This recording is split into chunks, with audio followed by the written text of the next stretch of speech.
ნაციონალური მოძრაობის დროს ბიზნესზე ზეწოლის საქმეების განხილვას საგამოძიებო კომისია ნავთობ კომპანია მაგნატის საქმით აგრძელებს. რიგით მეოთხე სხდომაზე მაგნატის მესაკუთრესა და მის ადვოკატს მოусმენენ. სხდომაზე დაბარებულები არიან ლილოს ლიდერებიც. კომისიის წევრების განმარტებით წილების მიტაცების სქემაში სწორედ ხაზარაძე ჯაფარიძის კვალი იკვეთება.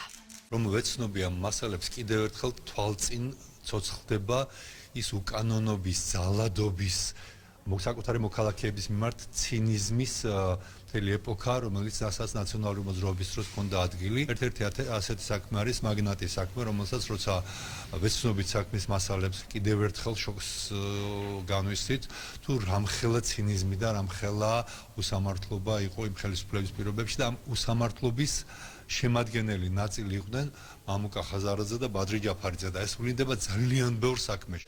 გამოცხადდებიან თუ არა ლელოს ლიდერების საგამოძიებო კომისიის სხდომაზე პარტიაში ამ კითხვაზე პასუხი ჯერ არა.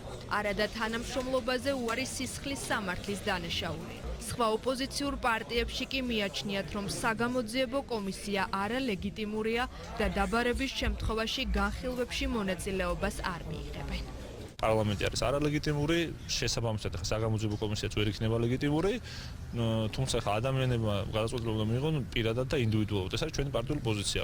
თუ ვინმე სხვანაირად მოიქცევა, ეს მათი გადასაწყვეტი. 12 წელი არიან ხელისუფლებაში და თუ რამე გამოძიება უნდა გამოეძებათ, ეს ყარი დაჩიზღაპრები. იმისთვის რომ ხალხის ყურადღება ეხლამდელ პრობლემებზე კი არ იყოს. არამედ 20 წლის უკან თურმე რა ხდებოდა. ამ გამოძიებასთან ჩვენ არანაირი ჯერეთი საერთო არაფერი არ გვაქვს და მეორე თუ ვინმეს აქვს ამ ქმედებებთან და მათ შორის განგრძობითად ვინც შეინარჩუნა ეს ძალადობრივი მექანიზმები არის ქართული ოცნება.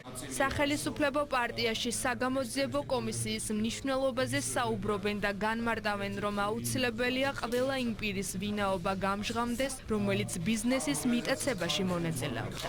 ახალგაზრდებმა კი გაიგონ, როგორი იყო უცხოეთიდან მხარდაჭერილი ნაციონალური მოძრაობის ხელწერა. ევროპარლამენტიდან რა გვარებიც გვესმის, რასა იუკნევიჩიანე და სხვები ვინ არიან? ეს ის ხალხი არის, ვინც სააკაშვილის რეჟიმის მხარდამჭერი იყო, როდესაც ის ხელისუფლებაში იყო და ეს ის ხალხი არის, რომელიც მას აგულიანებდა, რომ 2021 წელს შემოპარული იყო საქართველოში და აერია ეს ქვეყანა. ამიტომ ყველამ და განსაკუთრებით ახალგაზრდებმა უნდა უყურონ ამ პროცესს და ნახონ, რა საქართველოს ქმნიდა სააკაშვილის რეჟიმი უცხოეთიდან მწვანე შუქის ფონზე. კარგად გვახსოვს ყველას თუ რა ხდებოდა ღამის საათებში, როგორ ხდებოდა დაკავებები, შემდეგ ციხეებზე ნოტარიუსების შეყვანა, ბიზნესების გადაფორმება და მაშინ ხაზარაძე ჯაფარიძეს რაც შეეხება, ისინი პოლიტიკაში არ ყოფილან.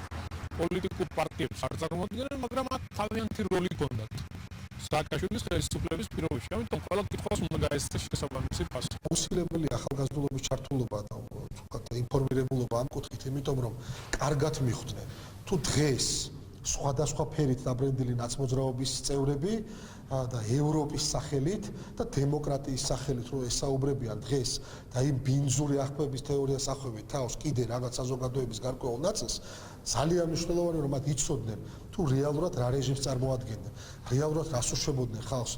2013 წლებში მოქმედი რეჟიმისა და პოლიტიკური თანამდებობის პირების საქმიანობის შემსწავლელი დროებითი საგამოძიებო კომისიის მორიგის სხდომა პარლამენტში ხვალაა ჩანიშნული.